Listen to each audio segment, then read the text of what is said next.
Bonsoir, bonsoir à tous. Je suis vraiment encore une fois ravie de vous retrouver ce soir pour un nouveau live psycho. Donc c'est le 22e, c'est quand même un truc de fou. Ça fait 22 thématiques qu'on voit ensemble. Voilà, il y en a encore plein d'autres qu'on va aborder dans les semaines à venir. Donc je suis vraiment encore une fois ravie de vous retrouver. J'espère que vous allez être très nombreux. Ce soir, nous allons parler des compétences psychosociales. Donc bienvenue à vous, prenez le temps d'arriver. Prenez-vous une petite bouteille d'eau, de quoi grignoter, il n'y a pas de souci, de quoi noter aussi, parce qu'à mon avis, il y a des choses qui vont peut-être vous intéresser. Donc voilà, prenez le temps de vous installer, on va laisser le temps aussi aux autres d'arriver. J'ai eu quelques minutes de retard ce soir, mais on va quand même laisser le temps aux uns et aux autres d'arriver. Salut Émilie, bienvenue à toi dans ce live. Je vais en profiter pour mettre en même temps le live sur mon ordinateur pour pouvoir suivre mieux les commentaires. Hein. Vous savez comment je fonctionne maintenant. Vous avez compris que c'est toute une organisation pour pouvoir suivre les commentaires et pouvoir vous répondre au mieux au fur et à mesure que vous me posez des questions. Donc vous connaissez bien le principe. Voilà, on va débattre, je vais vous parler d'un thème, j'ai un certain nombre de notions à vous apporter sur le domaine justement des compétences psychosociales ce soir. Et puis, bien évidemment, on va faire un petit retour sur hier soir, puisqu'on a parlé des rêves.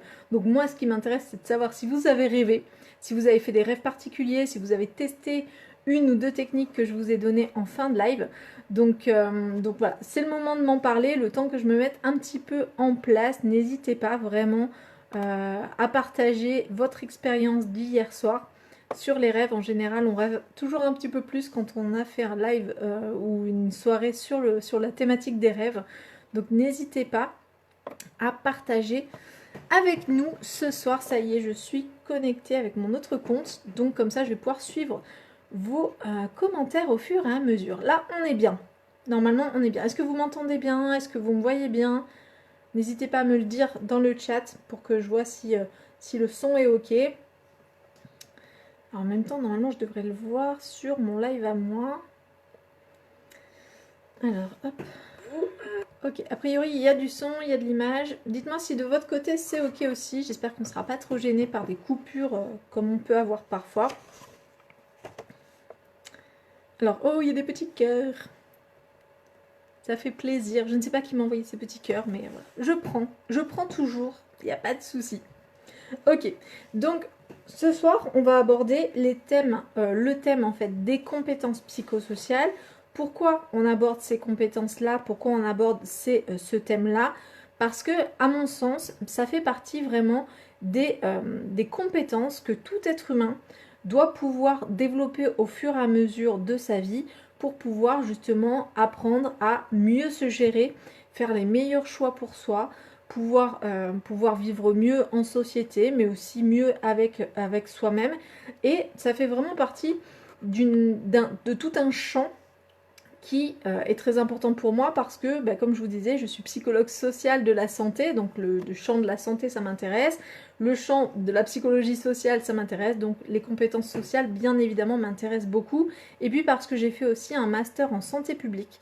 J'en parle pas forcément beaucoup dans ces lives, mais voilà, j'ai fait un master en santé publique avant de finir mon master en psycho.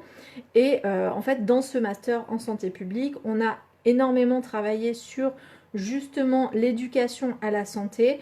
Et dans le domaine de l'éducation à la santé, franchement, j'ai pu voir que vraiment le développement des compétences psychosociales, c'est vraiment un facteur de bien-être, de santé pour plus tard. Donc ça me semblait vraiment hyper intéressant pour vous, en fait, que je puisse vous parler des compétences psychosociales. Donc on va les aborder vraiment de manière, encore une fois, générale. Mais vraiment, voilà. Prenez ce que vous avez à prendre, faites le tri. S'il y a des questions, n'hésitez pas. Mais voilà. Donc j'ai vu qu'il y avait Émilie qui nous a parlé de ses rêves. Alors, Émilie, que nous dis-tu sur ton rêve? Alors, dans mon rêve, il y avait une fille avec qui j'étais au collège à un moment et je ne sais absolument pas pourquoi. Alors, comme j'ai dit hier, le but c'est pas de partir dans une interprétation forcément en disant à la Freud. Alors, si tu as vu quelqu'un de ton passé, cela veut dire que, en fait, le passé de travail, tu as quelque chose d'inavoué que tu n'as absolument pas envie encore de dire à quelqu'un de ton présent. C'est pour ça que tu as fait venir quelqu'un de ton passé dans ton rêve pour lui dire quelque chose de très important. On pourrait partir comme ça ou partir plutôt en mode ésotérique, chamanique et tout ça, en disant peut-être que cette personne que tu as vue dans ton passé veut te dire quelque chose et a un message à te transmettre et du coup essaie de communiquer avec toi via ce rêve. Tu vois, on pourrait partir dans plusieurs interprétations différentes qui pourraient toutes te parler en fait. Concrètement, ça pourrait vraiment tout te parler. Alors, si on faisait vraiment à la Freud, en fait, on partirait vraiment sur une interprétation beaucoup plus sexuelle. On partirait peut-être sur des désirs refoulés, tu vois. Donc, selon le cadre que tu prends, eh ben, tu peux avoir effectivement plusieurs interprétations. Émilie, pour le coup, dans ton rêve, la question que j'ai envie de te poser, c'est comment tu te sentais, toi, dans ton rêve? Est-ce que tu étais plutôt angoissée? Est-ce que tu étais plutôt heureuse? Est-ce que tu étais plutôt stoïque? Pas forcément plus d'émotions que ça.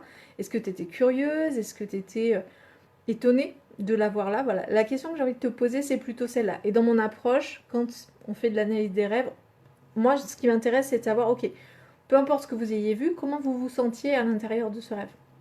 Donc, Émilie, si tu as envie de partager avec nous comment tu te sentais dans ton rêve, n'hésite pas, tu es la bienvenue. Les autres, est-ce que vous avez rêvé? Alors, on n'est pas très nombreux, sachant que sur les 4 personnes que je vois présentes dans le live 3, on en a perdu un en route. Il y a moi. Donc, du coup, on n'est pas très nombreux encore ce soir. Mais en tout cas, voilà, du coup, vous aurez plus de place, les filles. Pas de soucis. Vous êtes les bienvenus, encore une fois. Donc, n'hésite pas, hein, Émilie, à dire comment tu te sentais dans ton rêve, si tu étais angoissée, stressée ou pas, si c'est un rêve qui t'a réveillé ou si c'est un rêve finalement qui était plutôt sympa. Voilà. N'hésite pas pour qu'on ait un petit peu des éléments. Donc, ce que je vous propose, c'est qu'on commence un petit peu avec les compétences psychosociales. Et petit à petit, s'il y a des gens qui arrivent, on parlera des rêves. Et puis si tu as des questions, Émilie, par rapport à ton rêve, n'hésite pas, encore une fois. Les rêves, c'est toujours intéressant. Encore une fois, si je reprends quelque chose qu'on s'est dit hier et que je vous ai dit hier, c'est que finalement, dans ton rêve, tu dis qu'il y avait une fille, mais souviens-toi ce que j'ai dit hier, c'est-à-dire que tu es tous les personnages de ton rêve. Il ne faut pas tuer, tu es tous les personnages de ton rêve. Et du coup, le but, c'est vraiment que tu dises, ok, qu'est-ce que, si une partie de moi qui était en train de scénariser le truc et d'écrire en fait le scénario voulait faire passer un message, ça serait quoi? Ce serait plutôt dans cette optique-là que moi je me placerais. Et voilà, tu dis quoi? Donc normal, je me baladais et elle était devant moi avec quelqu'un d'autre. Qui était cette personne? Non, pour le coup, on peut absolument rien en déduire. Surtout qu'hier, on a fait une session sur les rêves, donc forcément, ça invite à plus de rêves. Après, le fait que quelqu'un de ton passé revienne dans ton présent, ça peut avoir tellement de signification. Vraiment, voilà, je m'aventurerai pas. Ou alors, il faudrait que je sorte ma boule de cristal et là, on pourrait vraiment rigoler, mais ça serait pas vraiment l'objet de cette soirée. Mais des fois, on arrive à des interprétations qui parfois sonnent justes pour les personnes. Donc, ah ça y est, on vient de récupérer les autres. Bonjour, bonjour tous ceux qui viennent d'arriver, ça fait plaisir de vous voir, on se demandait où vous étiez. Donc, bienvenue dans ce live, on va parler ce soir des compétences psychosociales et de pourquoi elles sont importantes et de qu'est-ce que c'est exactement et comment on fait pour les développer. Donc voilà, hier on a parlé des rêves, c'est pour ça que Émilie nous faisait un petit débrief sur son rêve et elle nous disait finalement qu'elle avait rêvé cette nuit et voilà, on essayait de parler un petit peu autour de son rêve tout en sachant qu'on ne peut absolument rien en déduire parce qu'on ne connaît pas Émilie, il faudrait connaître son univers intérieur, il faudrait, voilà, il y aurait plein d'interprétations possibles sur un tel rêve en fait. Ok, donc, comme je vous disais, si on part maintenant sur les compétences psychosociales. Bonsoir Dounia, bonsoir Laurie. Bonsoir, j'ai rêvé que je me baladais sur... Ah ben il y en avait 2 personnes qui se baladaient. J'ai rêvé que je me baladais sur l'avenue, le cœur ouvert à l'inconnu. Qu'en pensez-vous? En bonne auditive, j'ai la chanson dans la tête. Voilà, je pense que ça serait une bonne thématique pour une chanson, je pense. Très bien. Donc, ce soir, donc, compétences psychosociales. Encore une fois, le principe, c'est qu'on va avoir peut-être des gens qui vont donner des infos sur leurs rêves et tout ça. Le but, c'est vraiment d'être... voilà, je vais parler quand même des compétences psychosociales parce que c'est le thème de ce soir. Si vous avez des choses à dire sur les rêves, dites-le là. Et à la rigueur, on verra ça un petit peu plus tard. Mais c'est vrai que vu que c'est des thèmes qui vont pas forcément de fait ensemble, j'ai besoin de garder une certaine trame pour pas tout le temps me perdre, quoi. Donc n'hésitez pas à mettre ce que vous voulez mettre sur les rêves maintenant, ou de les mettre ou de les garder pour la fin du live. Comme ça, si on a un petit peu de temps, on prendra le temps de se le décrypter. Ça pourrait être pas mal. Voilà, si ça vous va qu'on fasse comme ça, moi je commence du coup sur les compétences psychosociales. Alors, donc, les compétences psychosociales, en fait, on en a tous. C'est vraiment, quand je vais vous les décrire, vous allez vous-même vous dire, ah ben oui, mais c'est évident, en fait, qu'il faut développer ça pour pouvoir prendre les bonnes décisions, être bien dans sa vie, avoir des bons comportements de santé, tout ça. Vous allez voir que c'est des choses vraiment qui sont vraiment évidentes. Et en même temps, l'OMS a reconnu qu'en fait, c'était vraiment un champ qui était beaucoup plus important à développer que finalement d'autres champs qui étaient un peu moins importants pour la santé. Voilà. L'OMS a vraiment reconnu que c'était des compétences qui étaient essentielles pour que les gens, pour que la société, pour que les personnes, les populations soient en bonne santé. Donc, l'OMS en 1993, attention, je sors les dates, ça m'arrive pas souvent, hein, je suis rarement en mode date et bibliographie, mais là, quand même, celle-là, je l'ai. Donc, l'Organisation mondiale de la santé, pour ceux qui ne savent pas qui est l'OMS, enfin, ce que c'est. Donc, l'OMS en 93 a dit que finalement, les compétences psychosociales, c'était les capacités des personnes à répondre avec efficacité aux exigences et aux épreuves de la vie quotidienne. Donc en gros, ça parle de votre capacité, de votre compétence à pouvoir gérer, à pouvoir vous gérer vous, et à pouvoir gérer les événements qui vous arrivent. Donc vous voyez que c'est hyper large. Il y a plein de choses qu'on a vues dans les derniers lives qui pourraient rentrer dans cette définition. Mais en gros, l'OMS, pour aller un petit peu plus loin dans cette définition, a quand même proposé 10 compétences psychosociales qui sont regroupées à chaque fois par 2. Donc on a 5 groupes, 10, 5 fois 2. Donc on a 5 groupes de compétences psychosociales. Donc le premier groupe, c'est savoir prendre des décisions et savoir résoudre des problèmes. Donc là, on est vraiment sur la question des choix. C'est la capacité que vous avez à, en fonction de certains facteurs environnementaux et de certains facteurs qui vous sont propres, certaines caractéristiques de certains éléments, votre cerveau va avoir la capacité à tout traiter et à pouvoir trouver une solution à un problème ou finalement la décision que vous devez prendre de manière la plus pragmatique possible ou la plus efficace possible. Donc on a déjà parlé du fait que prendre une décision, finalement, ça dépend en partie de nous, ça dépend en partie de ce qui se passe dans l'avenir, et ça, on y a malheureusement peu accès. Mais en tout cas, l'OMS dit que si une personne a la capacité à pouvoir observer son environnement, prendre les différents éléments qui sont pertinents par rapport à un problème et de pouvoir se projeter dans le temps pour pouvoir voir les conséquences de ces problèmes ou de certaines solutions envisagées pour pouvoir prendre la bonne décision, l'OMS dit ça c'est une compétence psychosociale et ça va permettre à la personne ou à la population à pouvoir vraiment prendre de bonnes décisions pour elle-même. Donc ça, vous voyez que c'est des choses dont on a déjà parlé, mais c'est important de se dire, ok, l'OMS a quand même parlé de ça, et c'est important aussi de pouvoir se dire, ok, est-ce que moi, aujourd'hui, je considère que j'ai la capacité, j'ai la compétence de pouvoir prendre des décisions, faire des choix. Est-ce que je suis assez à l'aise dans le fait de résoudre des problèmes? C'est-à-dire que quand il m'arrive des problèmes au quotidien, est-ce que je suis en panique? Ou est-ce que concrètement j'arrive à dire ok, là il y a ça, ça, ça, et on arrive à faire rentrer les formes dans les emboîtements, vous voyez, un peu comme quand on était petit. Voilà. Comment vous résolvez un problème? Est-ce que vous faites appel à des gens? Est-ce que vous avez juste la capacité justement à tourner les compétences et les connaissances que vous avez pour pouvoir réussir à générer une solution finalement qui soit satisfaisante? Donc ça c'est vraiment, vous voyez qu'au niveau de la santé, on peut être parfois sur des problématiques comme ça, parce que quand on est face à un problème de santé, ben là il faut prendre des décisions.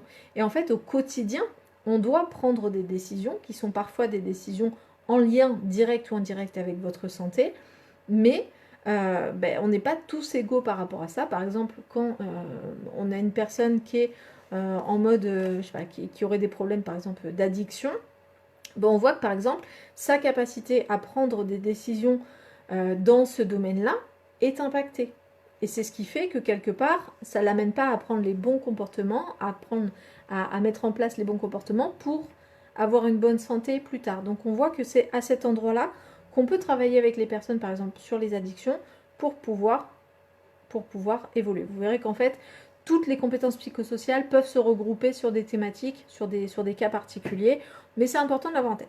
Donc demandez-vous, sur le premier groupe de compétences psychosociales, est-ce que je suis à l'aise avec le fait de résoudre des problèmes et est-ce que je suis à l'aise avec le fait de prendre des décisions?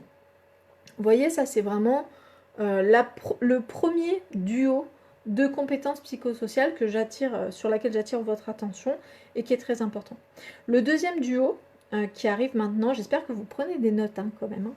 Il y aura une interrogation à la fin de ce live. Donc le deuxième duo de compétences psychosociales, ce sont les compétences plutôt relationnelles. Vous voyez, c'est-à-dire qu'on va être sur encore une fois, deux compétences qui sont couplées, à savoir communiquer efficacement.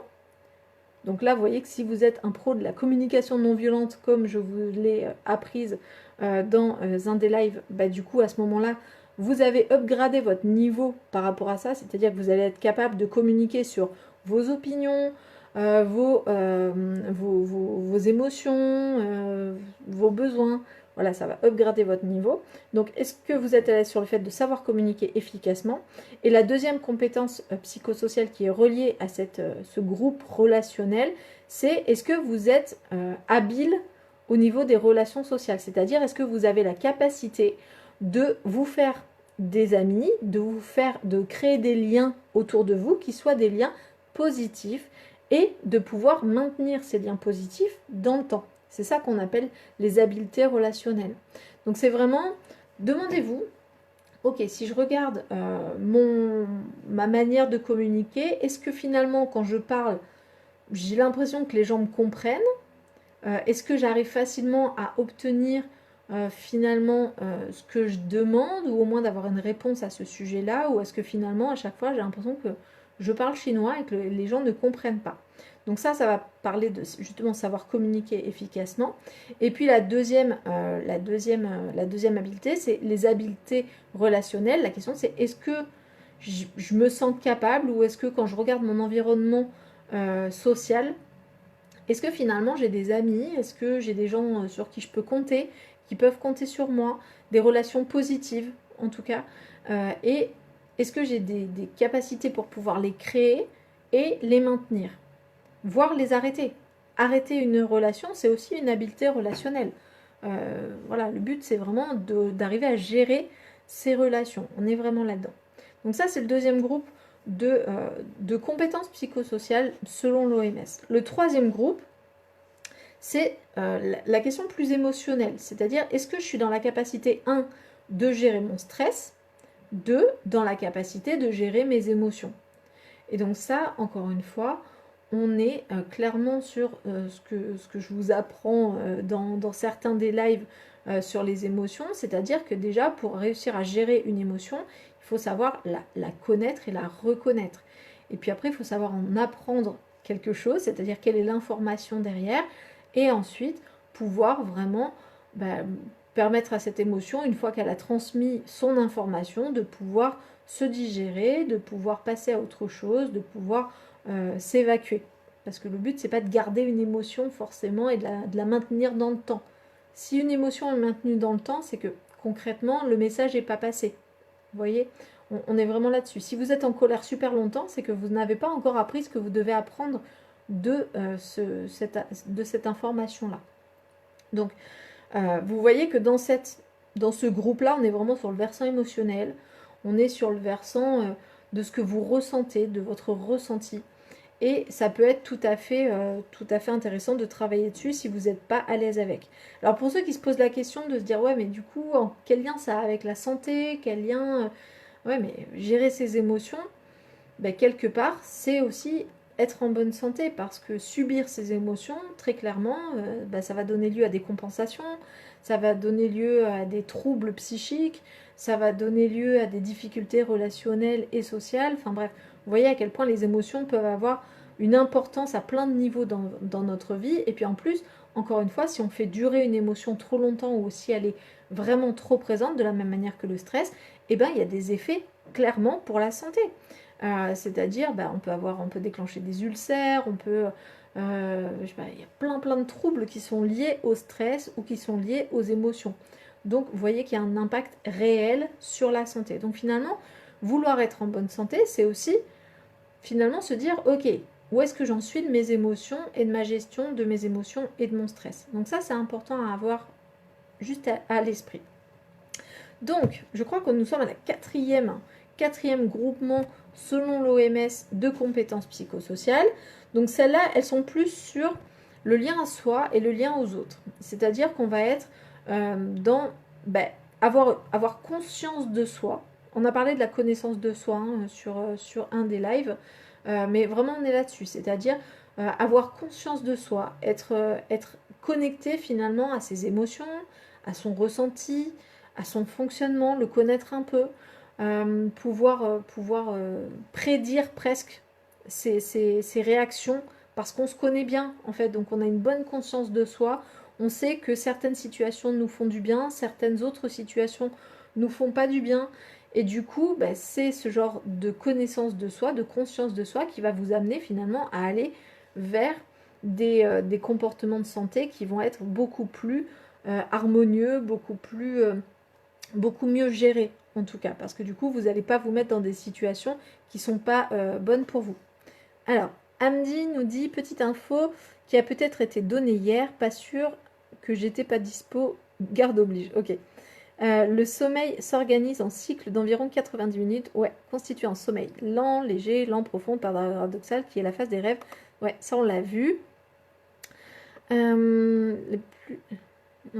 on fait les rêves les plus fantasmagoriques, les plus étranges. Alors dès qu'on est sur l'interprétation des rêves, on n'est plus sur une donnée scientifique, mais sur une donnée théorique.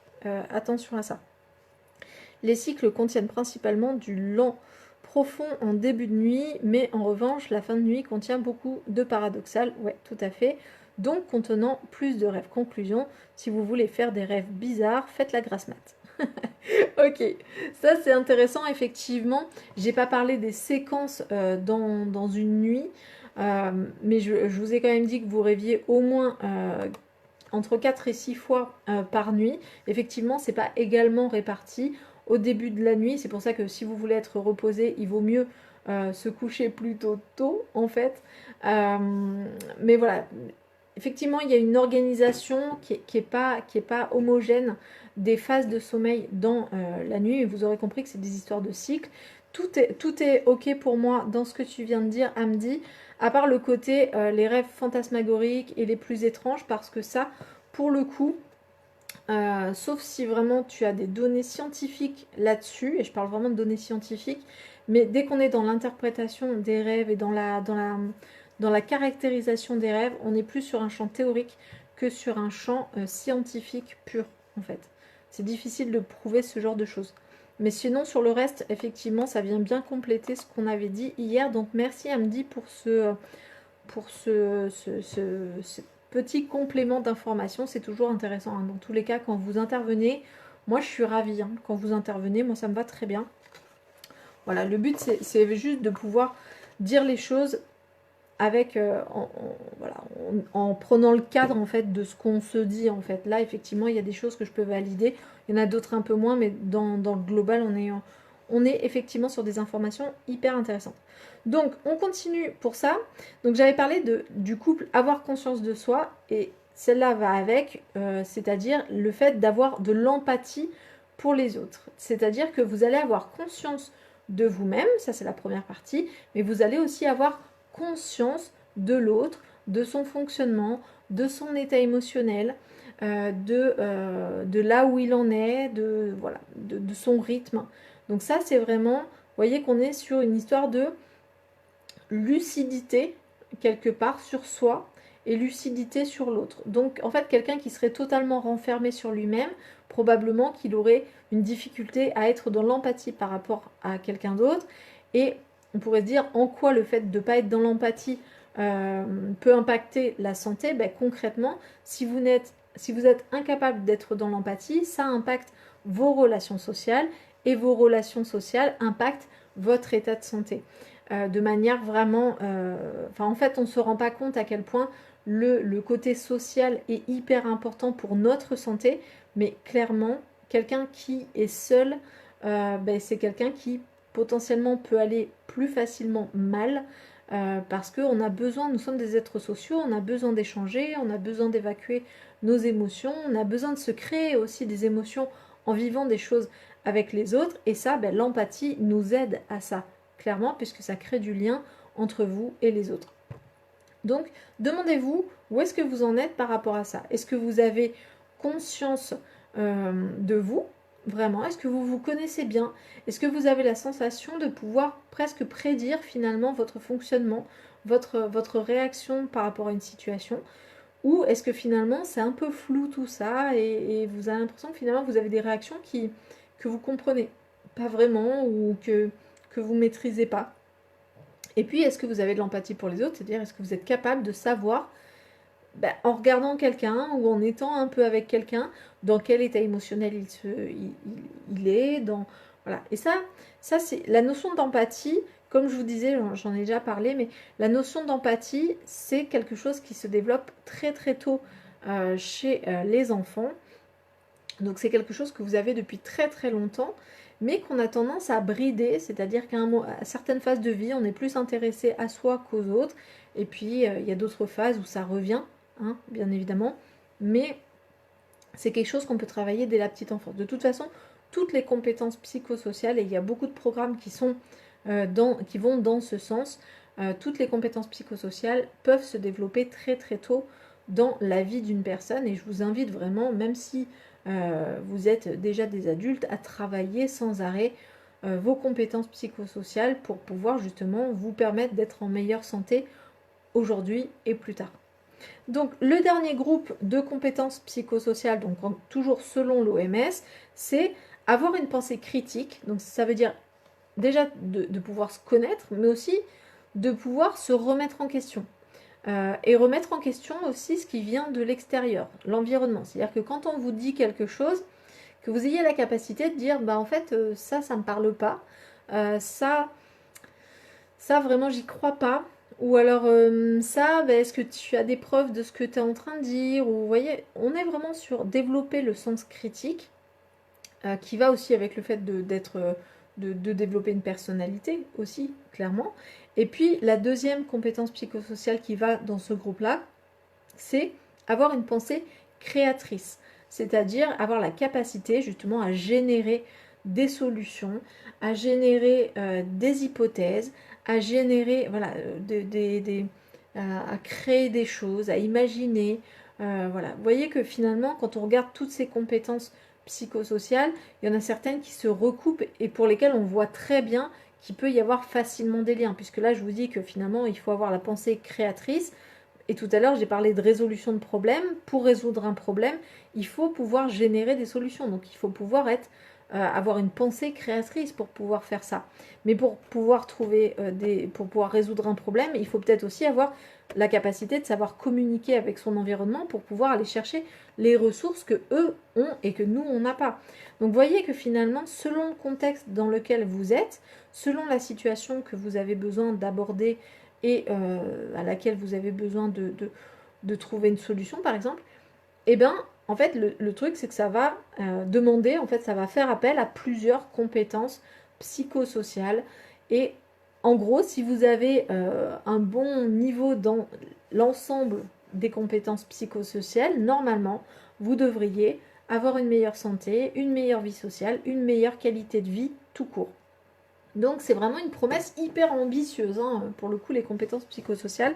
Et c'est pour ça en fait que en santé publique, on y accorde une grande importance, parce que par exemple, si on est sur des projets d'éducation thérapeutique avec le fait d'accompagner des personnes pour qu'ils puissent plus facilement observer leur traitement et suivre leur traitement, parce que c'est pas facile de suivre un traitement quand on a par exemple une maladie chronique telle que diabète ou peu importe, ou maladie psychique.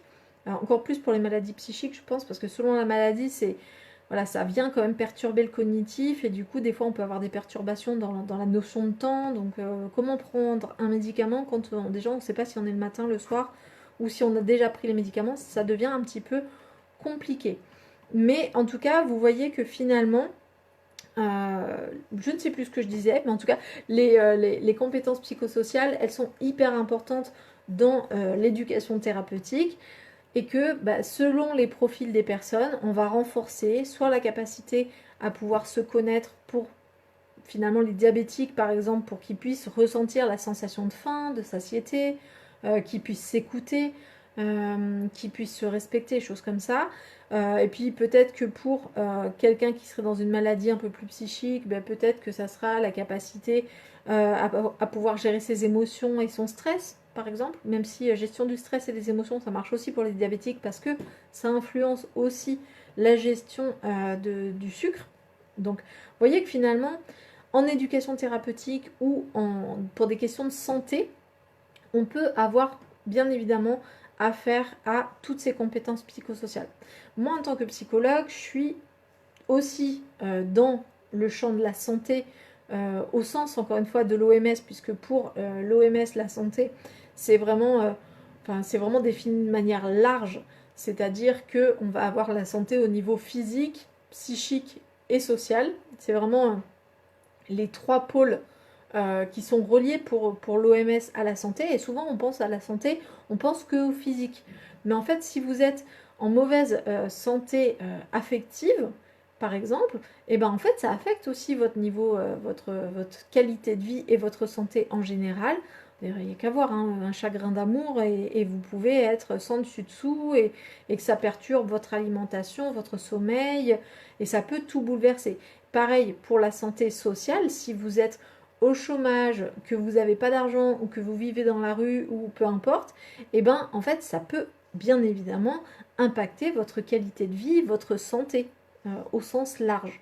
Donc vraiment quand vous entendez santé, pensez toujours au sens large et pas forcément que santé physique et corporelle et physiologique. En tout cas moi dans mon métier, très souvent tout est lié en fait. Alors, il peut y avoir des chefs d'entreprise qui finalement perdent leur entreprise et finissent à la rue parce qu'ils ont eu un problème physique ou un problème affectif. Voilà, vous voyez, il peut se passer tout et n'importe quoi dans une vie, mais on voit finalement que le physiologique, le psychique et le social sont très intriqués en fait. Ils ne sont pas si divisés que ça, si divisés qu'on essaye de nous faire croire en fait. Donc, ayez vraiment cette notion-là de finalement, les compétences psychosociales, elles peuvent vous aider, vous, à finalement avoir une meilleure santé si justement vous les développez et que vous y portez attention et que vous essayez justement de les faire croître et de leur laisser plus de place dans votre vie. Est-ce qu'il y a des questions par rapport à ça? Il y a Amdi qui pose une question. L'empathie peut s'apprendre à l'âge adulte. Alors probablement qu'on a tous une base d'empathie, c'est-à-dire qu'on est tous capables en fait à un certain niveau d'être sensible à l'état émotionnel de l'autre, parce qu'on a tous des neurones miroirs, sauf trouble neuronal, on va dire.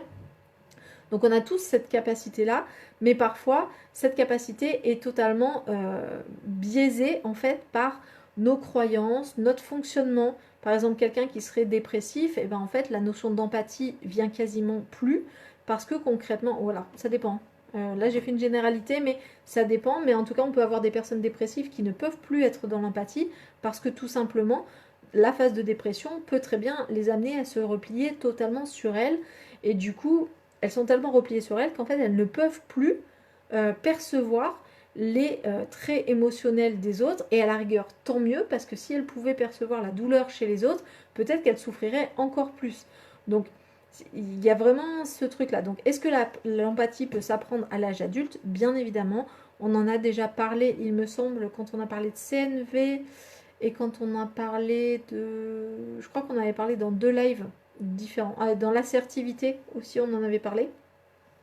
Mais en tout cas, oui, on peut très bien l'apprendre, mais surtout le développer, en fait, ou le redévelopper, en fait, à l'âge adulte. Peut-on apprendre à la contrôler? Alors, tu veux contrôler ton empathie, c'est-à-dire que tu en aurais trop et tu voudrais en avoir un peu moins. C'est ça que je comprends derrière le côté contrôler l'empathie. Oui, effectivement, si tu es trop centré sur l'autre, alors il faudrait voir, encore une fois, j'avais fait la différence entre l'empathie, la compassion et la sympathie, c'est des niveaux très différents. En gros, normalement, avoir trop d'empathie, ça serait trop être centré sur les émotions des autres, mais pas forcément en souffrir.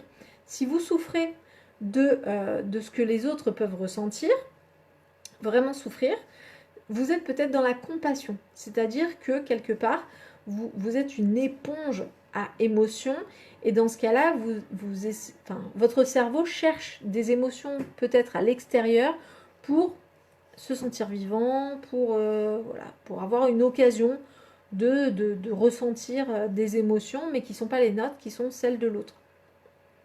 Donc oui, l'empathie, il y a vraiment cette différence-là, c'est que l'empathie, on sait que c'est l'émotion de l'autre.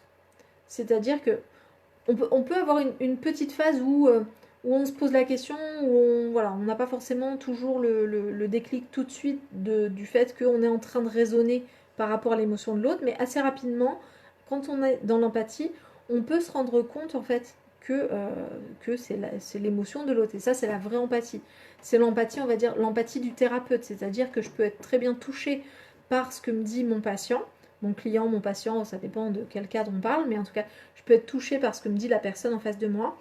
Pour autant, je sais que c'est son truc. Donc, je ne vais pas me permettre d'être triste à sa place ou d'être en colère à sa place. Ou non, je lui laisse toute la place pour pouvoir ressentir son émotion. J'y suis juste sensible, ce qui me permet en fait moi de comprendre ce qui se passe pour elle et de mieux l'accompagner. Donc quand on parle d'empathie, souvent c'est cette empathie-là en fait. On ne parle pas des éponges émotionnelles. Les éponges émotionnelles, c'est souvent d'autres mécanismes, à savoir justement le fait c'est ça, d'aspirer, de vampiriser un petit peu les émotions des autres, soit pour qu'elles soient moins mal elles, soit pour se faire du mal à soi quelque part, ou pour se sentir vivant. Ça arrive des fois. Alors, qu'est-ce que tu nous dis encore? On nous dit souvent à l'hôpital qu'il faut avoir de l'empathie envers les patients, mais qu'il ne faut pas par contre trop s'impliquer dans leur histoire afin de garder un point de vue objectif.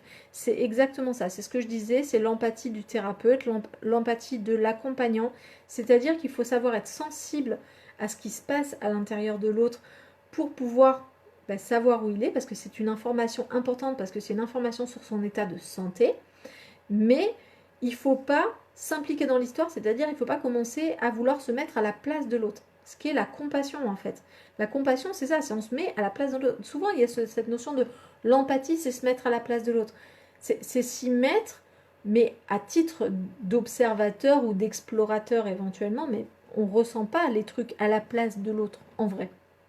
C'est plus quelque chose de mental et de psychique que quelque chose de vraiment charnel. C'est pas dans notre chair qu'on devrait avoir mal. Ok, donc je pense que j'ai répondu à ta question, elle me dit très bien. J'ai l'impression qu'on s'est compris. Ok, donc par rapport à la question des compétences psychosociales, donc il faut savoir que encore une fois, c'est comme l'empathie, on a une base et beaucoup d'entre nous en fait ont développé les compétences psychosociales de manière en fait au fur et à mesure de leurs expériences de vie, en voyant d'autres personnes faire. Voilà, c'est des choses vraiment. On a une base de possibilités de comportement et de compétences psychosociales, normalement, parce qu'on a tous la capacité de se faire comprendre, ne serait-ce qu'en tant que bébé, sinon on serait mort. Si personne n'avait compris qu'on avait faim ou qu'on avait froid ou que on serait mort. Donc on a tous des bases de tout ça en nous. Mais par contre, effectivement, selon nos expériences, on a peut-être bridé certaines choses ou on n'a peut-être pas appris à le développer. Notamment, par exemple, le fait de savoir gérer ses émotions. Si vous êtes dans un environnement familial, par exemple, qui ne gère absolument pas ses émotions ou les gère, mais de manière, par exemple, violente ou agressive ou sur un plan vraiment de tristesse, dramatique, ou vraiment en total contrôle, bah, du coup, vous allez apprendre cette manière-là de gérer vos émotions et du coup, vous n'allez pas forcément... ce sont à chaque fois des techniques qui ont leurs limites, comme toute technique, c'est-à-dire que ça sera efficace et opérationnel dans certains cas et pas forcément dans tous les cas. Donc parfois vous pourrez vous avoir l'impression qu'en fait vous ne gérez pas vos émotions, tout simplement parce que votre stratégie pour gérer vos émotions, qui marche probablement depuis le début de votre vie, mais peut-être qu'elle a aussi ses limites et que vous êtes confronté à ces limites-là et qu'il est temps d'apprendre de nouvelles stratégies. En fait, c'est juste ça. Donc, comme toutes les compétences, donc dès qu'on parle de compétences, on est vraiment sur des choses qui sont généralement apprises, acquises. C'est-à-dire que ce sont des choses qu'encore une fois, on a apprises en observant, en vivant, en essayant, en expérimentant. Et c'est comme ça qu'on les a apprises. Et du coup, vu que ce sont des compétences, on peut les renforcer, même quand c'est à l'âge adulte.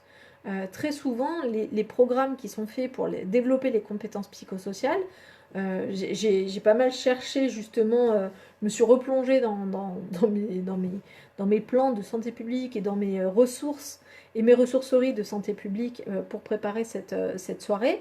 Et à chaque fois, je tombe sur les mêmes choses, et j'avais pas remarqué ça quand j'étais en santé publique, mais ça m'a un peu sauté aux yeux tout à l'heure.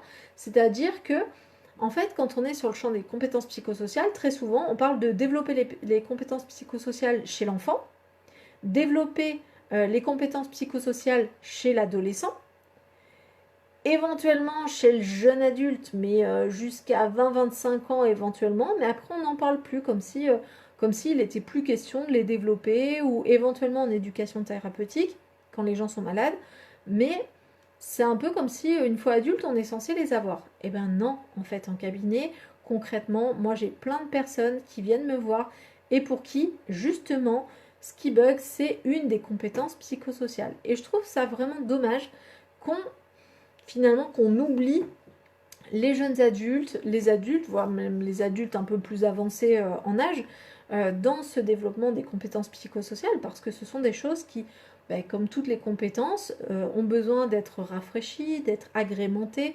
d'être updatées. Enfin voilà, il y a besoin à un certain moment d'en remettre une petite couche ou de les re-questionner, ou voilà, parce qu'on prend des habitudes aussi. Alors, les habitudes par rapport aux compétences psychosociales, c'est comme les habitudes de vie, c'est-à-dire qu'elles nous vont jusqu'au moment où la vie change, pour une raison X ou Y, et que du coup, on se rend compte qu'en fait, on n'a plus les bonnes. Donc, voilà, c'est un peu, j'étais un peu déçue de voir ça quand j'ai préparé ce live, parce que je me suis dit, ah oui, c'est vrai que les adultes, on ne pense pas vraiment à travailler sur leurs compétences psychosociales alors que c'est tellement important. D'ailleurs, la plupart des programmes de santé publique sont vraiment, enfin, il y en a énormément à destination justement des enfants, des adolescents, éventuellement des jeunes adultes. Probablement que vous êtes encore dans la veine de ce qui se fait, mais en fait, on oublie les adultes, enfin, les adultes qui travaillent, qui viennent d'avoir des enfants, qui sont en plein cœur de leur vie. Finalement, pour eux, il n'y a pas grand-chose sur ce... Il y a plus de prévention quasiment, en fait. C'est comme si on attendait qu'ils aillent mal plus tard. Je trouve ça un peu dommage quand même. Donc bref, c'était un peu mon côté militant de ce soir. Donc, travailler vos compétences psychosociales, c'est vraiment hyper important et c'est ce qui va vous garantir d'être en meilleure santé, de plus facilement réussir à mettre en place les comportements de santé que vous voulez avoir. Alors, quand je parle de comportements de santé, ça va être l'hygiène de vie, l'hygiène alimentaire, je sais pas, même une hygiène corporelle, pourquoi pas, la gestion de votre emploi du temps, la gestion même financière, encore une fois, peut influencer votre état de santé. Donc tous les comportements de santé, ça peut être tout ça. Dans les comportements de santé, il y a aussi comment vous gérez vos relations, que ce soit des relations intimes ou des relations amicales, c'est comment vous les gérez. Encore une fois, on arrive plus facilement à faire le lien entre la santé et les relations intimes parce qu'il y a tout le champ de la santé sexuelle, mais même avec des amis, ça peut venir impacter votre santé parce que ça touche à votre côté affectif. Voilà, combien de fois j'ai eu justement des jeunes à peu près de vos âges en cabinet, mais démontés parce que justement ils venaient de se prendre la tête avec leur meilleur ami, ça se passait pas bien dans leur classe, ou voilà. Donc ça peut encore vous affecter, donc ça vaut le coup de travailler sur ça. Donc, pop, pop, pop, que je vous dise pas des bêtises. Dites-moi hein, si vous avez des questions sur justement sur les compétences psychosociales. Donc vous avez vu finalement qu'au travers des 10 compétences psychosociales, il y a en gros 5 grandes catégories, je les remets ici. Donc tout ce qui est notion de conscience de soi, de gestion de soi avec les émotions et le stress, toute la notion de la conscience sociale avec la capacité à avoir différents points de vue, à être OK avec le point de vue de l'autre, ou au moins accepter que l'autre ait un point de vue différent, le fait d'avoir de l'empathie, voilà, ça rentre dans le côté conscience sociale, c'est vraiment l'ouverture à l'autre. Et puis vous avez aussi les compétences relationnelles, avec la capacité à se faire des relations positives, à les maintenir et les entretenir dans le temps, mettre fin aux relations qui sont toxiques ou négatives pour nous. La gestion constructive des problèmes aussi, ça fait partie des compétences relationnelles parce qu'on va devoir aller chercher les compétences de l'autre pour pouvoir gérer des problèmes particuliers. C'est rare qu'on puisse gérer des problèmes totalement tout seul. Et puis, on va aussi avoir dans ces compétences relationnelles la capacité à négocier. Vous avez vu quand on a fait la CNV, je vous ai dit que la phase 4 pour moi hein, de la CNV, donc de la communication non violente, c'était la négociation. Encore une fois, en France, on n'est absolument pas à l'aise du tout avec le principe de négociation. On a des principes plutôt figés dans la communication, c'est-à-dire que quand on demande quelque chose à quelqu'un, ben en fait on lui demande ça. Et dès que l'autre commence un petit peu à négocier les tarifs, négocier l'heure du rendez-vous, négocier la manière dont ça va se passer, négocier les règles du jeu, ben là, ça peut facilement créer un malaise parce que dans notre société, on a un rapport à la négociation qui est compliqué. Et j'en parle en connaissance de cause puisque j'ai vécu au Sénégal où ils ont un rapport à la négociation qui est totalement différent. Voilà, moi, nombre de fois où du coup je suis arrivée en tant que petite française, j'ai pas négocié et que les gens étaient finalement un peu offusqués du fait que je veuille pas rentrer vraiment en relation avec eux, que je veuille pas. Vous voyez, il y a ce côté vraiment relationnel dans la négociation, c'est-à-dire ça parle de sa capacité à pouvoir aller chercher un compromis avec l'autre, à pas essayer d'avoir que son point de vue ou que le point de vue de l'autre, mais voilà, à être finalement dans une recherche de consensus et de compromis. C'est aussi parler de ses limites, de s'afficher un petit peu. En fait, par rapport à ça, il y a une question vraiment dans la négociation, un petit côté stratégique aussi. Moi, je sais que le jour où ma belle-mère m'a appris à négocier, je me souviens, c'était pour le prix d'une pastèque pour lequel je m'étais vraiment fait arnaquer. Selon elle, et clairement oui, parce que j'ai bien vu que j'avais payé beaucoup plus cher que les autres. Mais en fait, elle m'a expliqué tout le principe de la négociation. Elle m'a expliqué que finalement, négocier, c'est rentrer en communication, en fait, avec l'autre. Et donc, c'est vrai qu'en France, on n'est pas du tout à l'aise avec ça, mais ça fait partie des compétences relationnelles, en fait. Justement, la capacité à pouvoir rediscuter, par exemple, avec son patron d'un salaire, en fait. On est dans une forme de négociation et on voit bien que rien que sur cet exemple-là, on n'est globalement pas à l'aise ni pour rentrer dans la négociation, ni quand quelqu'un veut négocier avec nous sur ce genre de points. Sur, encore une fois, le prix, je sais que j'achète pas mal de choses sur le Bon Coin, des choses d'occasion et tout ça. Pareil, moi du coup maintenant j'ai l'habitude de négocier même par principe, en fait. De ne pas partir du principe que les choses sont fixes. Je vois que c'est compliqué en face, c'est vraiment un peu compliqué. Et en même temps, ça fait partie des compétences relationnelles, en fait, d'avoir la capacité à se dire, ok, l'autre a d'autres besoins, l'autre a d'autres fonctionnements, l'autre a d'autres façons de voir les choses, c'est ok. Et en fait, le but de l'interaction, c'est de trouver un truc qui aille aux deux, en fait. C'est pas que l'autre cède, c'est pas que moi je cède, c'est vraiment de trouver un truc qui soit entre les deux, en fait. Et encore une fois, hein, y a des pays où la négociation fait partie de l'éducation dès le plus jeune âge, en fait. Alors qu'en France, vraiment, il y a le côté, les prix sont affichés, enfin voilà, on a quand même des choses qui sont non négociables. Et c'est très compliqué de négocier en France. Mais je continue à dire que, au final, et pour le coup, pour vivre avec quelqu'un qui est vraiment dans la négociation et pour qui c'est naturel en fait, quand je le vois négocier, en fait, je me rends compte qu'en fait, tout est négociable dans le fond. Mais alors, quelle résistance, c'est fou, c'est énorme, enfin c'est énorme, alors qu'en fait des fois c'est négocié même pour pas grand chose en fait, mais c'est pour montrer que on fait un pas l'un vers l'autre. Donc ça, en tout cas ça fait partie des compétences relationnelles et vous voyez que ça peut être utilisé, enfin hyper utile pour négocier un salaire, négocier un délai si vous avez eu le coronavirus et que vous avez besoin d'un délai supplémentaire pour vos examens. Ben, il y a plein d'étudiants qui n'osent pas demander parce que justement ils ne sont pas à l'aise avec la négociation, ils ne sont pas à l'aise avec le fait de demander de l'aide. Donc ben, vous voyez que ça peut avoir des compétences, enfin ça peut avoir des influences. Et puis il y a aussi plein de gens qui vont chez le médecin, qui se voient, on leur donne un traitement et puis ils acceptent ça comme ça. Et c'est un peu soit je l'accepte comme ça, soit. Mais ils n'osent pas en fait discuter le traitement avec le médecin et essayer de voir s'il n'y aurait pas une autre forme parce que celle-là elle leur convient pas ou convient pas à leur façon de vivre. Vous voyez, donc en fait on passe à côté de solutions communes en essayant de faire en sorte qu'il y ait un gagnant l'un ou l'autre. Alors j'ai vu qu'Audrey avait réagi. Oui, j'ai l'impression que si je baisse le prix, c'est que je suis un peu faible et que je me suis fait avoir. On n'a pas l'habitude, c'est vrai. Et ouais, mais c'est qu'une histoire d'habitude. Encore une fois, s'il y a une chose que j'ai bien apprise, parce que j'ai fait aussi du coup pas mal d'études en marketing suite à mes études de psycho, j'ai fait plein de trucs, parce que je m'intéresse à énormément de choses. Et c'est qu'en fait, le prix, c'est pas quelque chose de vrai en fait. Le bon prix, c'est le prix qui est bon pour les deux. C'est le prix qui est bon pour le vendeur et bon pour l'acheteur.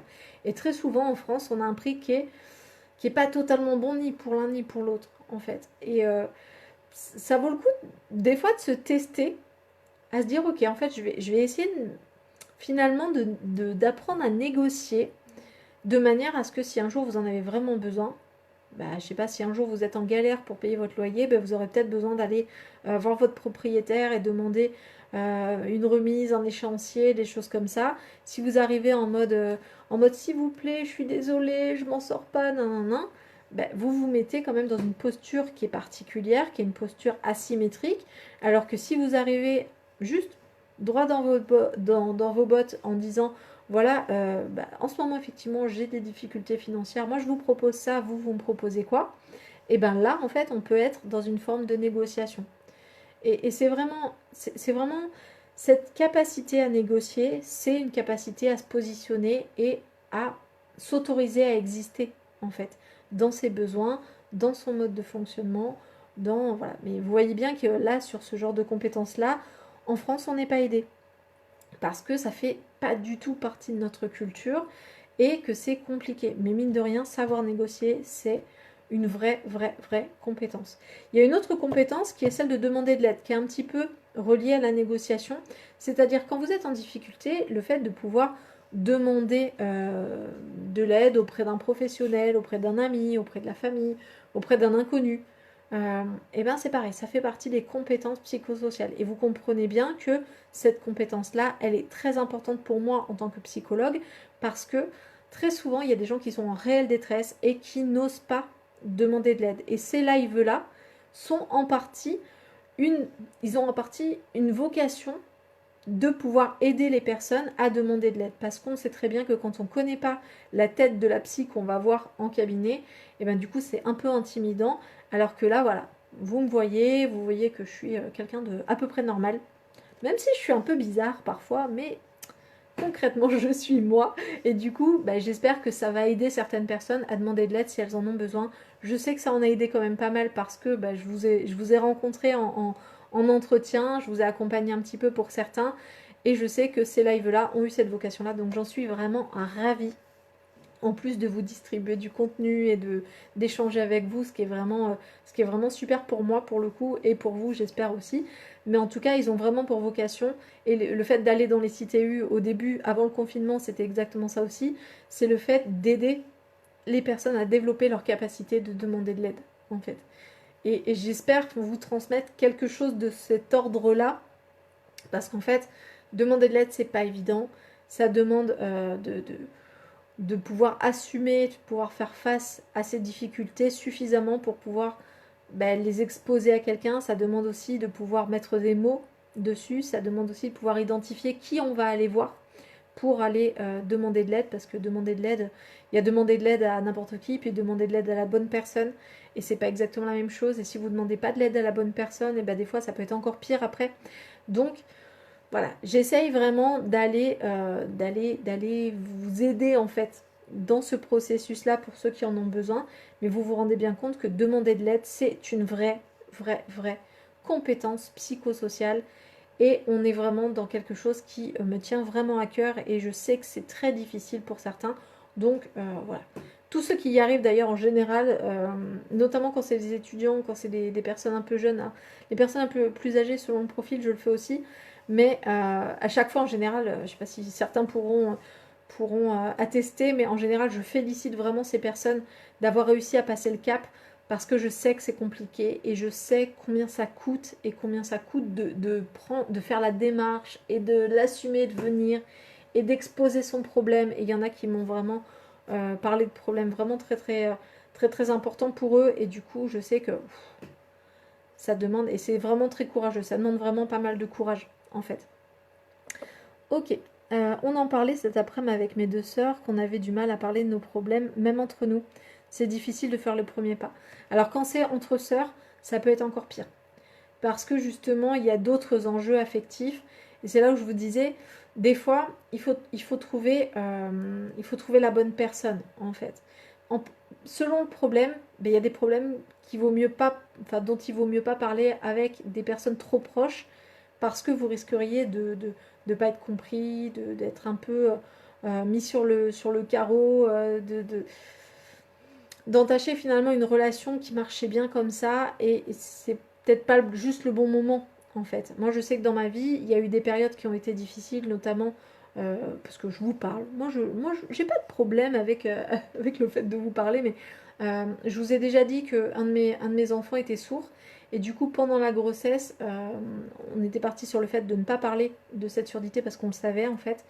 Et, et ça a été très compliqué de savoir à qui en parler. Et il a fallu vraiment faire un choix.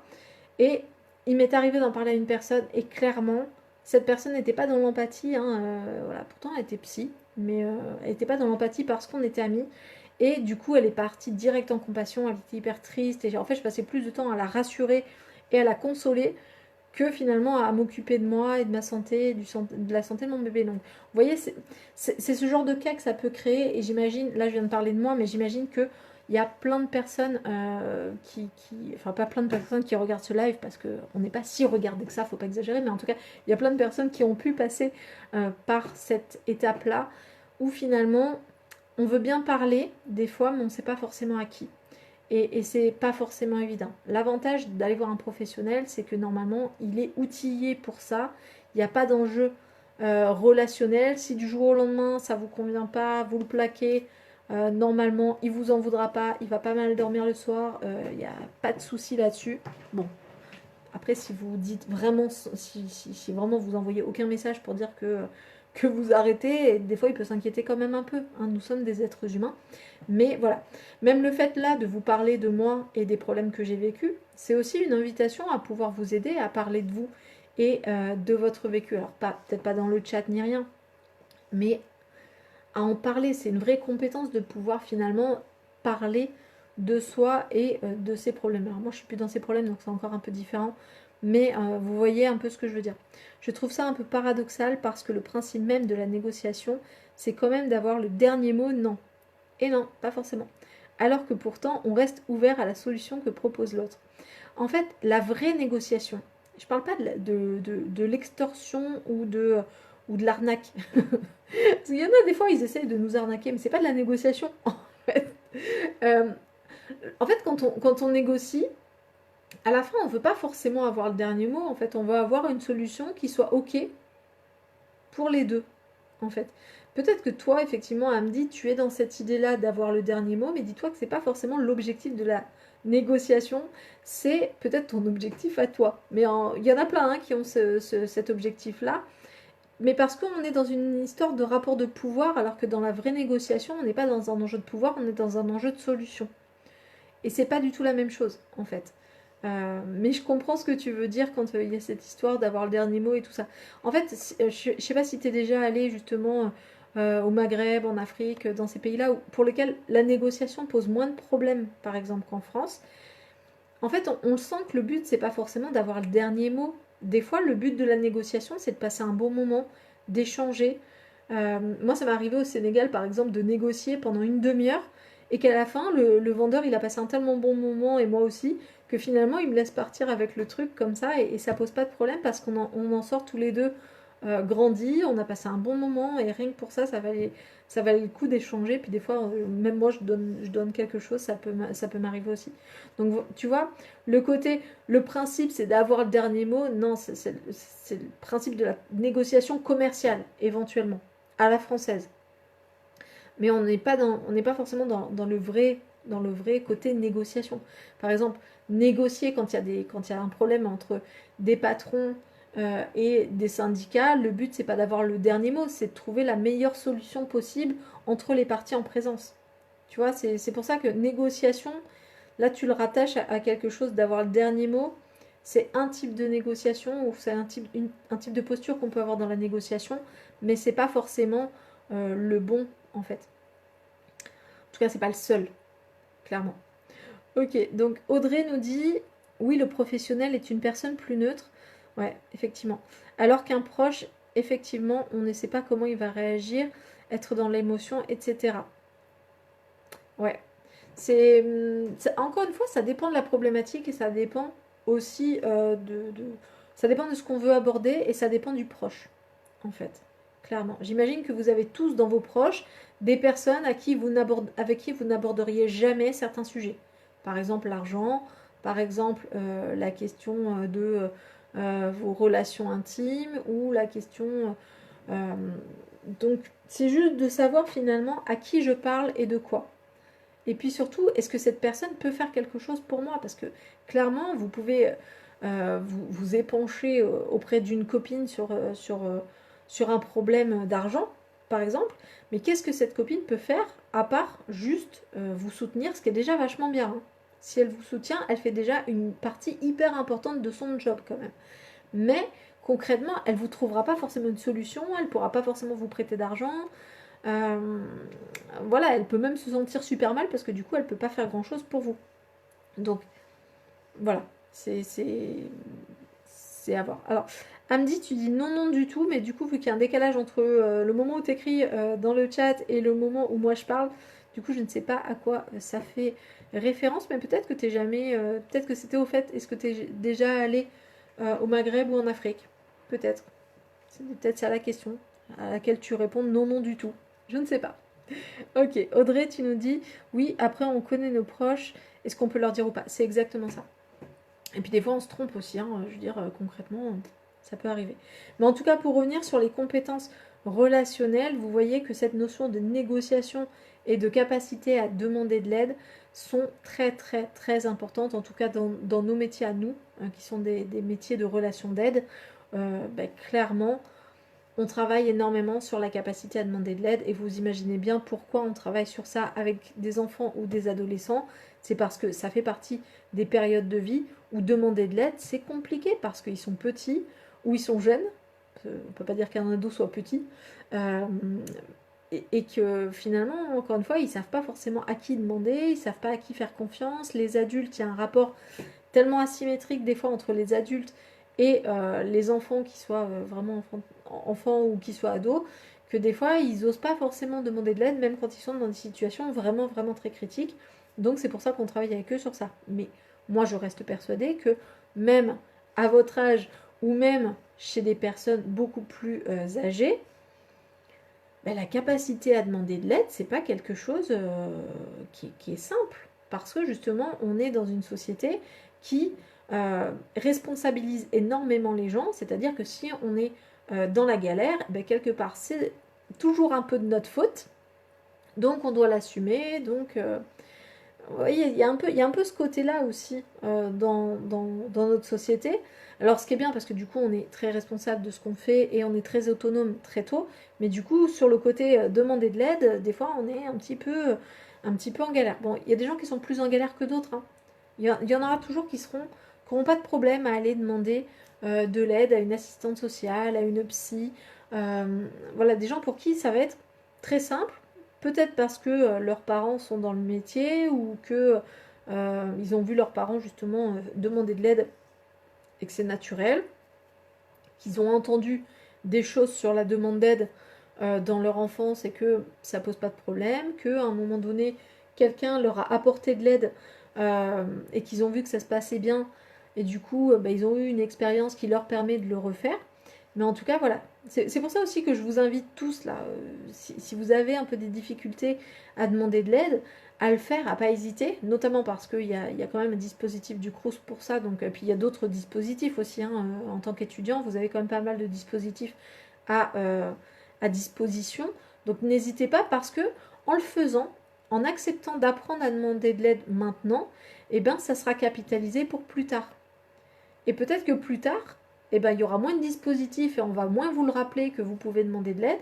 Donc, ça vaut le coup peut-être de le faire maintenant, juste pour voir comment ça fait de demander de l'aide et d'aller parler de soi à l'extérieur avec un professionnel, par exemple.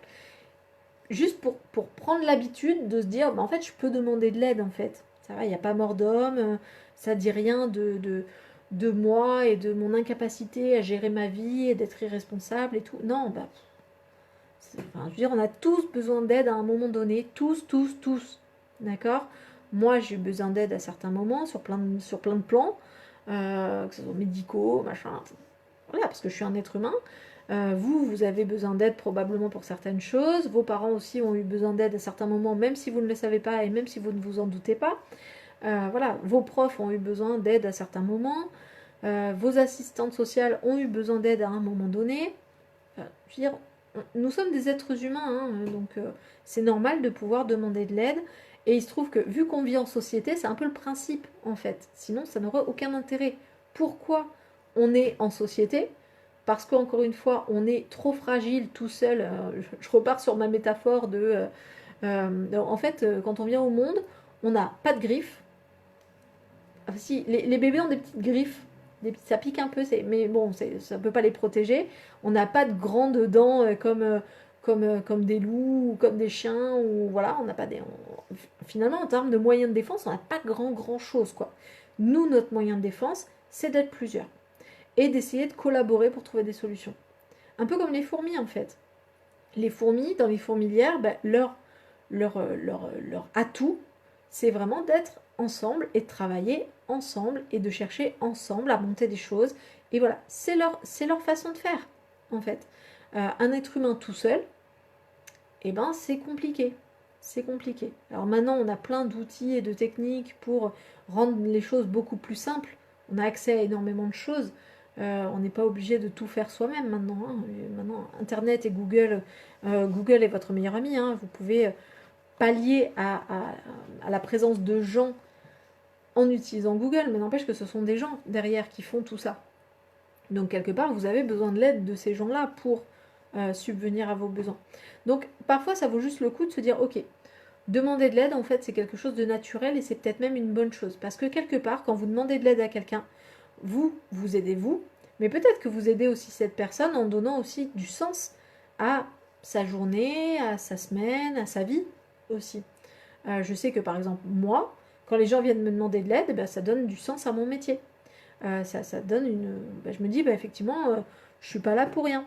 Quand mes amis viennent me demander de l'aide, je me dis, bah, effectivement, ça donne du sens à notre amitié parce qu'on peut s'aider quand on est en difficulté les uns les autres. Quand des personnes de ma famille me demandent de l'aide, pareil, je me dis, bah, ok, donc ça donne une bonne raison d'être en famille et de pouvoir se soutenir en fait. Donc n'ayez jamais peur de demander de l'aide, demandez juste de l'aide aux bonnes personnes. Voilà, des personnes en qui vous avez confiance ou, voilà, ou des professionnels. Voilà, ça peut être le plus intéressant. Alors, Est-ce qu'il y a d'autres commentaires? Non, ok.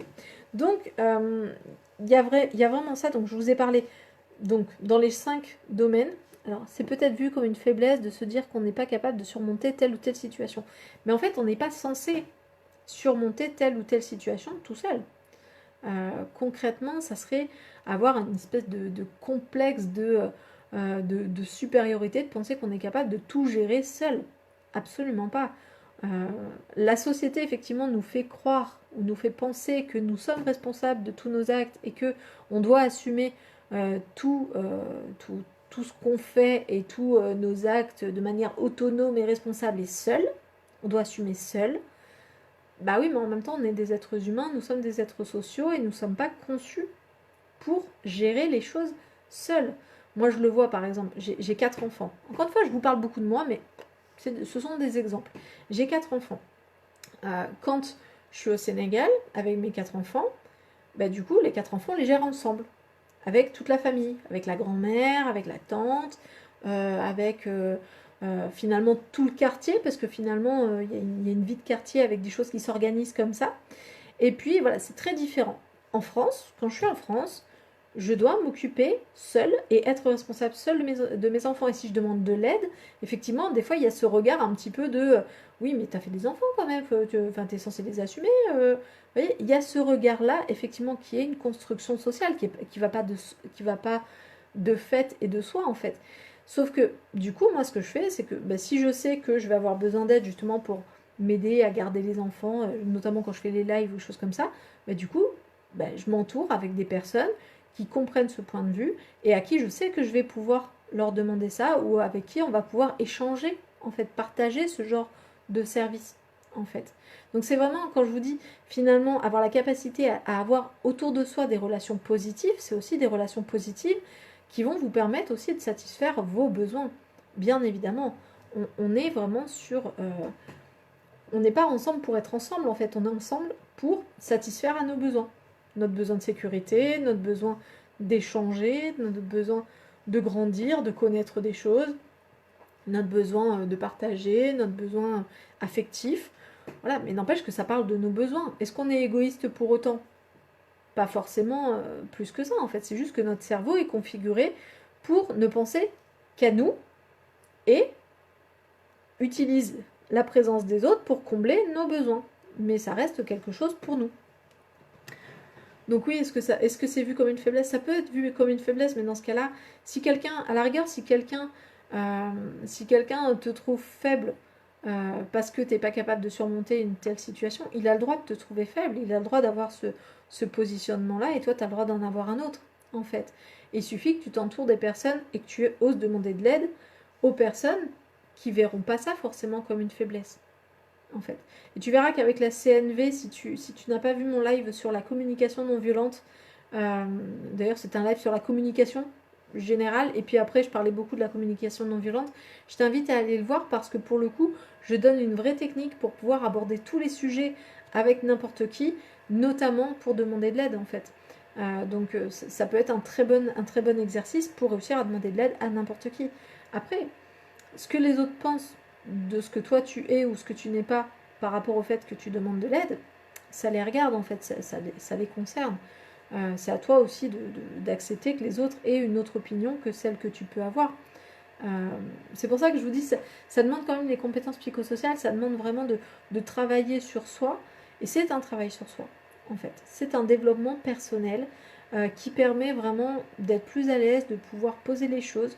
Voilà, moi je sais qu'aujourd'hui, si quelqu'un me dit « Oh là là, mais tu devrais assumer tes enfants », ok, c'est ton point de vue, moi j'en ai un autre, notamment parce que j'ai vu d'autres modèles familiaux et d'autres modèles de société qui me permettent en fait de prendre du recul en fait par rapport aux choses.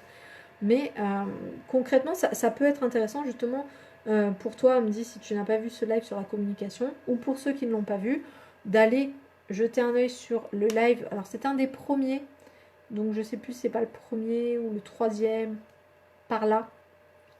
Mais en tout cas, le but c'est vraiment, je crois que c'est le troisième. Le but c'est vraiment de se dire, ok, en fait, on peut aborder n'importe quel, du moment où on a des compétences psychosociales, on peut aborder n'importe quel sujet avec n'importe qui sans pour autant lui faire violence, sans pour autant se dévaloriser, sans pour autant, non, dans le respect de chacun, et c'est bien comme ça. Ok, je continue un petit peu. Donc on a dit qu'on avait dans les 5 domaines, en gros, des compétences psychosociales, il y avait la conscience de soi, la gestion de soi avec les émotions et le stress, la conscience sociale où il y avait l'empathie, les compétences relationnelles, là on en a beaucoup parlé parce que à mon sens ça fait partie des compétences psychosociales les plus importantes, mais parce que je suis psy, donc forcément ça me semble beaucoup plus important que si j'étais peut-être médecin, j'en sais rien.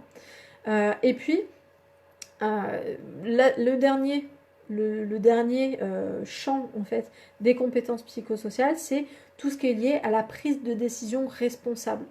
C'est-à-dire la capacité, encore une fois, à traiter les informations qu'on a à sa disposition, à aller en chercher s'il y a besoin, et puis de pouvoir prendre une décision qui prenne en compte en fait les conséquences de ces décisions, mais qui soit aussi qui permettent en fait de résoudre certains problèmes que l'on peut avoir. Donc on est vraiment sur ça. Donc vous voyez que les compétences psychosociales, c'est vraiment fondamental pour que vous puissiez être bien dans votre vie, pour que vous puissiez prendre les bonnes décisions pour vous, pour que vous puissiez être à l'aise dans votre vie. Donc qu'est-ce que j'avais noté d'autre? Moi, j'avais noté en quoi c'est important. Donc c'est important pour votre santé, vous l'aurez compris, pour prendre les bonnes décisions, pour avoir les bons comportements dans sa vie, voilà, c'est important au niveau de vos choix.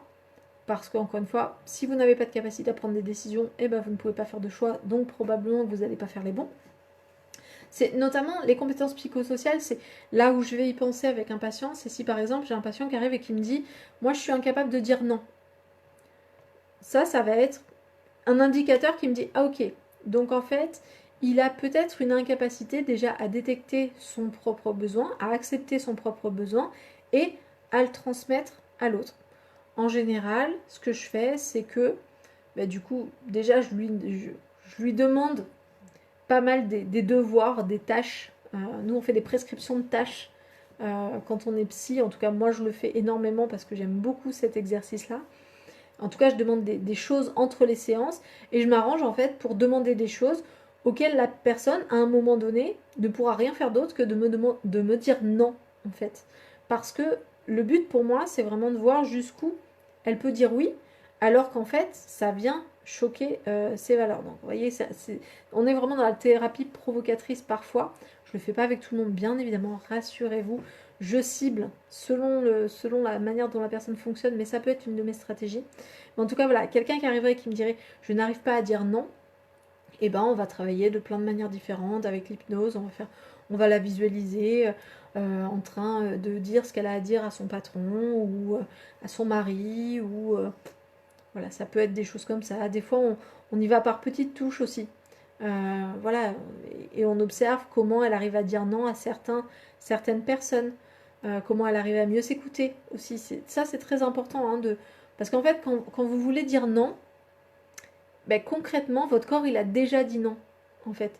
La sensation du non, c'est une sensation qui est corporelle. C'est-à-dire, si par exemple, il y a une copine qui vous appelle, qui vous dit « ouais, ça te dirait de sortir ce soir, machin », vous le savez de suite si ça vous fait envie ou pas, en fait. Et la réponse, elle est corporelle, avant même d'être mentale et que vous vous demandiez pourquoi j'ai pas envie et ou pourquoi j'ai envie. Ouais, tu voudras parler de l'hypnose pendant une séance. Oui, on pourra. Encore une fois, c'est pas forcément l'objet de ces lives, mais oui, on pourra en parler. C'est vrai que je le saupoudre, je vous en donne des petites bribes de ce que je fais avec l'hypnose à chaque fois. Mais oui, on pourra en parler. Si ça te plaît, Audrey. J'avais même prévu de vous faire totalement un programme avec de l'auto-hypnose, mais finalement, ça pourra pas se faire. Mais rassurez-vous, je vous ferai quand même des petites expérimentations cet été, je pense. Pour ceux qui vont suivre les lives cet été, je pense qu'il y aura un petit peu d'auto-hypnose par rapport aux thématiques. Donc, vous voyez que finalement, cette capacité de prendre des décisions, c'est aussi le fait de d'assumer ses décisions, de pouvoir être au clair sur est-ce qu'on veut vraiment ça ou pas. Et voilà, donc vous voyez que c'est très très important. Donc, c'est important donc, dans votre vie en général, mais surtout dans votre vie sociale et affective. Moi, ça me semble primordial. Et puis, bien sûr, dans la santé, ça, je l'ai déjà dit. Voilà, pour réussir à observer un traitement, pour réussir à faire les bons choix. Voilà, c'est vraiment des compétences qui sont dire non quand on vous propose un verre de plus en soirée et que vous-même à l'intérieur de vous, ça fait non, j'ai pas vraiment envie et qu'on vous le donne et que du coup vous n'arrivez pas à dire non et que du coup vous buvez le verre de trop, ben voilà, les compétences psychosociales, c'est dans ces moments-là où vous savez que vous êtes OK avec ou que finalement il y a encore de la marge de progression. Vous voyez? Donc on le voit par rapport à l'alcool, on le voit par rapport au repas de famille, on le voit, voilà. C'est dans ces situations-là où on peut avoir des petits doutes sur le fait que peut-être qu'on pourrait travailler un petit peu sur les compétences psychosociales. Donc comment on les travaille? On va prendre les petites quelques minutes qui restent pour parler de comment on travaille les compétences psychosociales. Ben, en général, c'est ce que je vous disais, il y a pas mal de programmes qui sont prévus pour les enfants. Alors pour les enfants, on est surtout sur la connaissance de soi, sur la conscience de soi et sur la conscience des autres. Ça, c'est des choses qui se font assez dès tout petit, en fait. Le fait de pouvoir mettre des mots sur des émotions, le fait de pouvoir dire comment on se sent aujourd'hui, si on est heureux, si on est triste, le fait de pouvoir, quand les enfants le disent en groupe, le fait de pouvoir entendre comment l'autre se sent, tout en voyant la personne qui est en train de le dire, et bien en fait ça permet d'avoir une image visuelle de quelle est l'image finalement de quand on ressent cette émotion-là, parce que les enfants savent ce qu'ils ressentent eux, ils savent ce qu'ils voient, mais ils font pas forcément le rapprochement directement entre ce qu'ils voient et ce qu'ils ressentent. Donc c'est tout un apprentissage, qui est un apprentissage d'éducation émotionnelle, on va dire, qui se fait de plus en plus maintenant chez les jeunes enfants. Euh, on se rend compte quand même que c'est pas mal biaisé justement par les séries télé, les choses comme ça, parce que au niveau émotionnel, ils représentent énormément des émotions, mais de manière exacerbée et de toute façon fausse, puisque ce sont des acteurs. Donc ils n'ont pas des vraies images, de vraies émotions. Donc des fois, on a des enfants qu'on a des fois en cabinet où en fait, on a l'impression qu'ils jouent les émotions, mais concrètement, ils ne les ressentent pas vraiment. Donc ça peut être des indicateurs en fait pour pouvoir travailler les émotions, mais en tout cas, comment on travaille les émotions, ça peut être justement en faisant une introspection et savoir voilà, qu'est-ce que je ressens, avec un professionnel ou pas, hein, ça peut être seul aussi, de se mettre dans des situations, je sais pas, vous prenez YouTube, vous vous mettez devant et vous regardez je sais pas, des vidéos de bébés trop mignons et vous mettez des vidéos plus trash et votre but c'est d'étudier quelle est la réaction de votre corps, donc la réaction émotionnelle corporelle face à certaines images par exemple. Ou alors ça va être de vous auto-observer quand vous êtes dans certaines situations. Par exemple quand vous êtes au travail ou quoi, ou à la fac. Enfin, là vous y êtes plus, mais voilà. Quand vous étiez à la fac, de vous dire ok, je ressentais quoi en fait à ce moment-là, vraiment. Ou alors en présence de telle personne, qu'est-ce que je ressens exactement? Est-ce que c'est de la joie, de la peur, de la tristesse, de l'excitation? Voilà. Qu'est-ce que je ressens? Et ça, c'est vraiment, c'est quelque chose qui vient avec l'expérience. Au fur et à mesure de l'expérience de vie, on a de plus en plus une connaissance fine normalement de ce genre de choses, mais plus vous le travaillez tôt et plus ça va être clair pour vous en fait. Et donc nous, on travaille beaucoup ça justement dans les sessions d'auto-hypnose que je peux faire ou dans les accompagnements qu'on peut faire en thérapie dans tous les cas. Très souvent maintenant les psychologues et les thérapeutes et peu importe travaillent énormément sur les émotions. Même si vous allez faire du yoga ou si vous allez faire de la sophrologie ou choses comme ça, très souvent on travaille quand même sur les émotions. Donc ça va vous permettre de mieux vous connaître vous par rapport à ça. Et le fait de vous intéresser aux autres, et quand quelqu'un vous parle d'une émotion qu'il ressent, de vraiment l'observer, de le ressentir, ça va vous permettre encore une fois, de gagner en expertise par rapport au niveau, cette fois, empathie. C'est-à-dire de vraiment, ok, ça a quelle tête quelqu'un qui est triste? Ok, vous allez, alors faites-le discrètement quand même, mais tant qu'à être dans une expérience, autant aussi s'intéresser vraiment à l'autre. Et vous n'avez pas besoin de l'observer de manière comme Colombo ou comme un scientifique, mais juste de vous intéresser en fait à l'autre. Et l'apprentissage, il va venir tout seul en fait. Donc la première façon finalement de développer les compétences psychosociales, c'est d'être curieux, tout simplement. Curieux de son fonctionnement, curieux du fonctionnement humain, curieux du fonctionnement de l'autre, curieux de savoir comment les gens formulent les choses et à quel moment ça passe et à quel moment ça passe pas, comment les choses sont dites, sont amenées. comment les gens négocient. Ça peut être très intéressant si vous savez que vous avez des potes qui négocient super bien. Dire, ah, la prochaine fois que tu vas acheter une voiture, un truc et tout, tu vas forcément négocier. Ça te va si je viens avec toi? Et vous observez, même si vous êtes choqué au début, ben, n'empêche que c'est de l'expérience, c'est de l'expérimentation. Donc, un des premiers moyens, en fait, de travailler les compétences psychosociales, c'est d'être curieux. Le deuxième moyen, c'est de partager. C'est-à-dire que le fait de parler de vos émotions avec des gens, le fait, alors on parle souvent des groupes de parole, hein, on fait souvent des groupes de parole avec les ados, les enfants, les adultes. Dès qu'on travaille sur les compétences psychosociales, on met souvent les gens en groupe, en fait. Parce que travailler les compétences psychosociales seul, ça peut avoir un intérêt si on est sur la connaissance de soi, mais après, le reste, c'est intéressant quand même de voir les gens en situation. Donc ça peut valoir le coup justement d'être dans le partage, d'être dans l'échange, pour voir d'autres types de fonctionnement, d'autres modèles de personnes finalement qui ont été élevées dans d'autres modèles que celui que vous avez eu, et du coup vous allez avoir accès, et ça c'est la grande force, je trouve, de l'être humain, c'est le partage d'informations, clairement. C'est-à-dire que grâce à la communication qu'on peut mettre en place grâce au langage, en fait, on a accès à énormément plus d'informations que ce qu'on aurait si on devait juste analyser les informations venant de notre propre expérimentation. Je ne sais pas si vous en avez conscience, mais on a un vivier d'infos et d'expériences maintenant avec YouTube. Enfin, je veux dire, vous pouvez savoir comment on fait. Qu'est-ce que j'avais vu l'autre jour, un gâteau en forme d'Oreo. Alors que vous n'en avez même pas fait, mais vous pouvez presque sentir le goût que ça a. En tout cas, vous connaissez la technique parce que vous voyez quelqu'un le faire. Et puis après, vous allez regarder comment on construit une cabane dans les arbres. Et puis, enfin, vous avez accès aujourd'hui à un espèce de vivier de connaissances qui est hyper intéressante.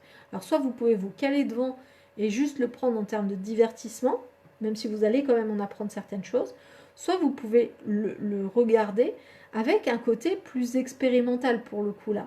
C'est-à-dire de dire, ok, qu'est-ce que ça m'apprend sur l'être humain? Qu'est-ce que ça m'apprend sur le fonctionnement? Qu'est-ce que ça m'apprend sur les émotions? Qu'est-ce que ça m'apprend sur la manière de communiquer?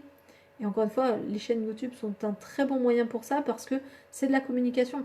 Donc vous allez voir comment les gens amènent les idées, comment à un moment donné, ils vous parlent de quelque chose qui vous fait un peu plus vibrer. Donc ça, c'est vraiment hyper intéressant. Donc première chose, la curiosité. Deuxième chose, le partage, qu'il soit direct ou indirect. Bien évidemment, le fait aussi d'avoir un bon environnement social. Ça, c'est hyper important. C'est-à-dire que vous pouvez choisir avec qui vous allez partager des informations. Et le but, c'est que vous essayez d'avoir un environnement social qui soit le plus positif possible. S'il y a des gens dans votre entourage qui vous plombent le moral, qui vraiment vous amènent énormément de négatifs dans votre vie, demandez-vous ce que vous voulez faire de cette relation. Ça peut être un terrain d'expérimentation, mais ça peut être aussi un autre moyen de travailler justement le fait de pouvoir dire non à une relation, en fait, tout simplement, ça peut arriver aussi. Donc voilà, pour ce soir, c'était l'essentiel de ce que je voulais vous dire. Bon, j'avais encore un petit point, mais je pense que j'en parlerai dans un autre live. J'espère que ça vous a plu, que je n'ai pas fait trop de digressions, que vous avez appris des choses sur les compétences psychosociales et que ça vous donnera envie en fait de développer les vôtres. Parce qu'encore une fois, tout ce que vous allez développer maintenant, ben, ça sera du gagné pour la suite, ça sera du temps gagné vraiment pour la suite. Et surtout, apprenez à vous connaître et demander de l'aide et négocier. Voilà. Si vous devez apprendre à négocier maintenant, je pense que ça peut changer la face du monde pour les 10 prochaines années. Si tout le monde le fait, vous voyez. Donc voilà, je vous souhaite une très très bonne soirée, prenez soin de vous et on se retrouve la semaine prochaine, mercredi, pour un nouveau live. Je vous dis à plus tard, ciao ciao.